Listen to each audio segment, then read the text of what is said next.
నమస్తే. చంద్రబాబుకు ముద్రగడ వార్నింగ్. జగన్ మళ్లీ వస్తాడు అంటూ లేఖ. కాపు నేతగా పేరు పొందిన వైసీపీ నేత ముద్రగడ రాజకీయాలలో మళ్లీ యాక్టివ్ అవుతున్నట్లు కనిపిస్తోంది. ఫ్యాన్ పార్టీ నుంచి గట్టిగా మాట్లాడే నేతలు లేకపోవడంతో నేరుగా ఆయనను హైకమాండ్ దించినట్లు తెలుస్తోంది. ఈ నేపథ్యంలో సీఎం చంద్రబాబుకు ముద్రగడ ఓ లేఖ రాశారు. గౌరవనీయులైన ముఖ్యమంత్రి చంద్రబాబు నాయుడు అని ప్రస్తావిస్తూ మీ పాత రాజకీయ స్నేహితుడు ముద్రగడ అంటూ రాసుకొచ్చారు.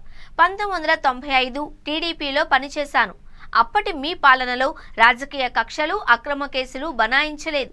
అందుకే పాత స్నేహితుడు అంటూ అభివర్ణించాను అని తెలిపారు. మీ కుమారుడు లోకేష్ రెడ్ బుక్ పేరుతో బీభత్సం సృష్టించి అక్రమ కేసులు బనాయిస్తున్నారు. ఇది మంచి పద్ధతి కాదు అని, లోకేష్ కు విషయం అర్థమయ్యేటట్టు చెప్పాలి అని రాసుకొచ్చారు. అధికారం, ఆస్తులు ఎప్పుడూ సొంతం కాదు అని, తిరిగి జగన్ అధికారంలోకి వస్తారు అన్నది అందులో మరొక పాయింట్. జగన్మోహన్ రెడ్డి కక్ష సాధింపు చర్యలు చేయాలి అని అనుకోలేదు అన్నారు. దెబ్బతిన్న కార్యకర్తలు విపరీతమైన ఒత్తిడి తీసుకొచ్చి కవ్వింపు చర్యలకు పాల్పడితే పరిస్థితులు వేరేలా ఉంటాయని మనసులోని మాట బయటపెట్టారు.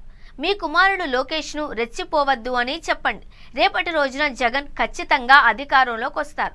ఆ రోజు పరిస్థితులు సవ్యంగా ఉండాలి అంటే ఈ రోజు మనం ఎలా ప్రవర్తించాము అనేది తెలుసుకోవాలి అని లేఖలో ముందస్తు హెచ్చరిక చేశారు ముద్రగడ. దివంగత నేత రాజశేఖర్ రెడ్డి మీరు హుందాగా రాజకీయాలు చేసేవారో ఒకసారి గుర్తుకు తెచ్చుకోవాలి అన్నారు. వాటిని లోకేష్ కు వివరించాలి అని విన్నవిస్తూ ముగించారు.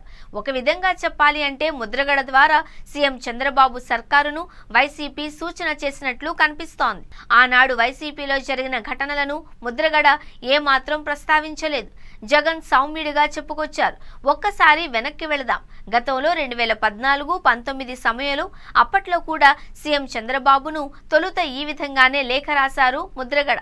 ఆ తర్వాత తుని రైలు ఘటన జరిగింది అని గుర్తు చేస్తున్నారు. ఈ లెక్కన ముద్రగడ ముసుగులో వైసీపీ ఏమైనా ప్లాన్ చేస్తుందా అన్న డౌట్ టీడీపీ నేతల్లో మొదలైపోయింది. కూటమి అధికారంలోకి వచ్చిన తరువాత లోకేష్ రెడ్ బుక్ ను టార్గెట్ చేసుకుంది వైసీపీ. అధినేత జగన్ సైతం పదే పదే ఆ పేరు ప్రస్తావించారు కూడా. ఈ వ్యవహారాన్ని ముద్రగడ ద్వారా ప్రజల్లోకి తీసుకువెళ్లే ప్రయత్నం చేసినట్లు కనిపిస్తోంది.